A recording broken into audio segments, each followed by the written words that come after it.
In this video I'm going to show you how to submit an agreement for approval. So after negotiating with an account, after you have used your proposal documents to negotiate with your account, let's assume that the account is happy with the numbers that you have proposed. The next step is to have an analyst approve this contract. So let me show you how we can do this. Currently I'm logged in as Yonago-san. He's a sales rep in the agency side in Tokyo. I'm going to look for an account that belongs to Yonago-san. So 163-04-654. So I'm searching for the account. As you can see in this example, many agencies came back, so I'm going to use the filters. Remember, you can click on the show filters, and where it says office type, you can type home and then apply the filters. This will bring only the homes, so this is a smaller list. So Yonago-san is the owner of the account in Tokyo, so he will want to open this account. He can review the information just in case. He can check that the incentive home is fine. So the next step is go to the agreement section. In the agreements tab, he has to open the parent account. So remember, the parent accounts usually start with AIP. So the first thing to do is open the parent account.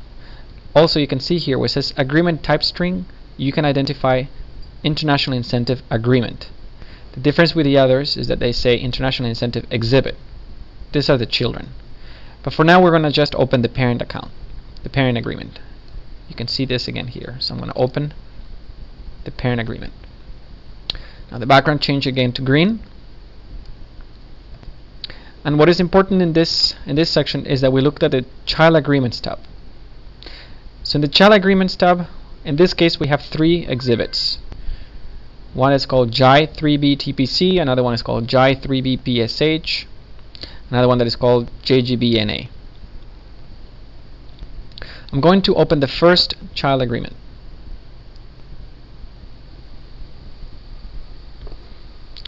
Once I open the first child agreement, I will scroll down.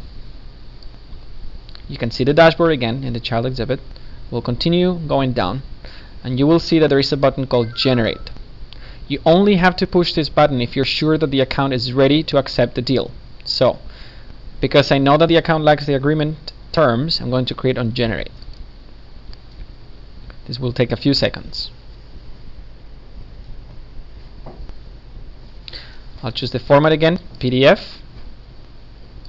Template, I'm going to use this template, the only one available, and I will generate.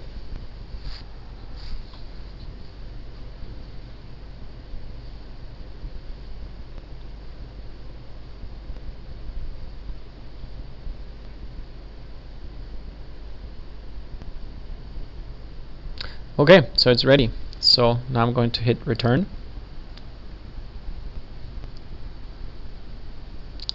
Now I'm in the child exhibit. I can know because it's not an AIP name. So I'm going to go back to the parent now.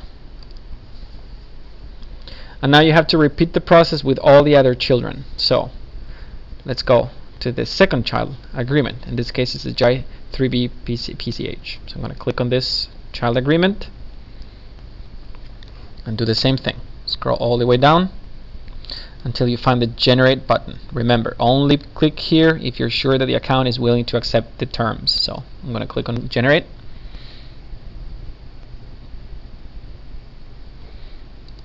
Select the template.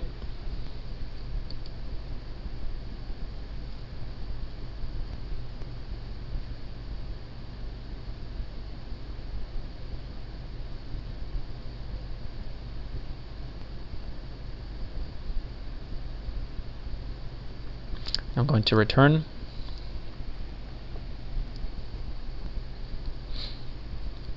And again, I'm in the child exhibit right now, so I'm going to go back to the parent one more time, so I can generate the third exhibit. So back to the children. I can see the third children is called JGB. I'm going to click on this child, and again I'm going to scroll down all the way until I see generate.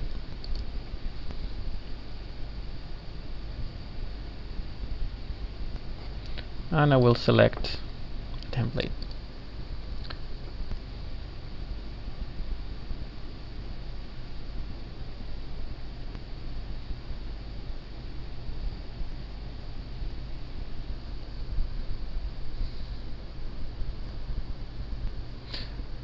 I'm going to hit return.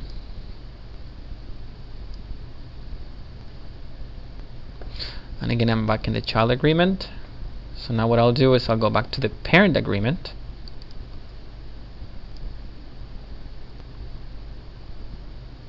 And now the last thing I need to do is generate the parent agreement. So I will also scroll down and click generate. Remember, generate the parent agreement at the last. So I'm going to click on generate now. And I'll follow the instructions. Look at the PDF. I'll use the International Incentive Agreement non-GV. And I'm going to do generate.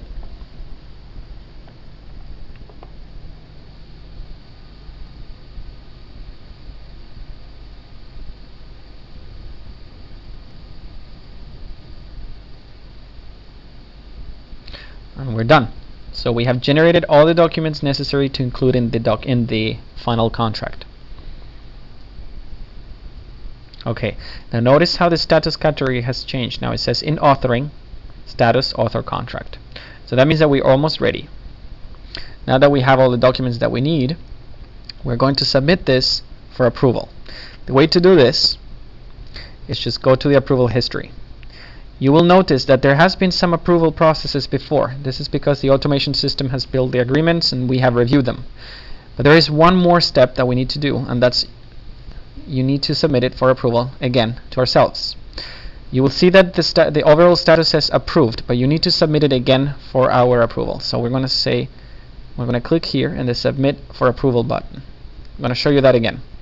I'm in the parent agreement, and then I go to the approval history, and then I click on submit for approval.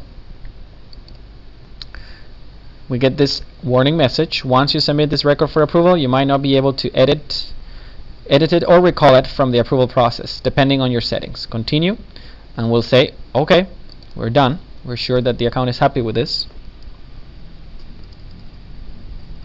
So now what happens, the SDA or the analyst will receive a notification saying that an agreement has been submitted for approval. In this case, the analyst is Nishimura-san. So Nishimura-san has received a request for my approval. So Nishimura-san, can you approve my request? Yeah, approved. Okay, great. So Nishimura-san has approved my request. So how can I find it again? Okay, let's say that it took him maybe 1 day to approve this. So I'm going to start again and look for my account. The account was 163-04-654. I'm going to look for it.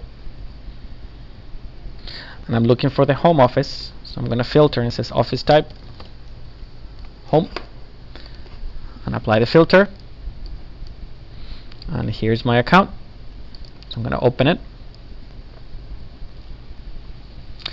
And let's look at the agreements.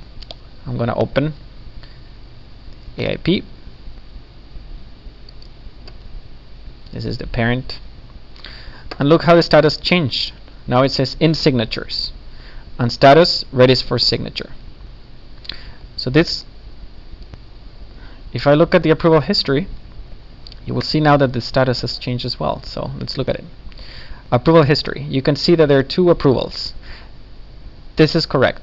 You should all have 2 approvals in the approval history. This means that the contract is ready to be submitted for e-signature, which we're going to show you in a separate video.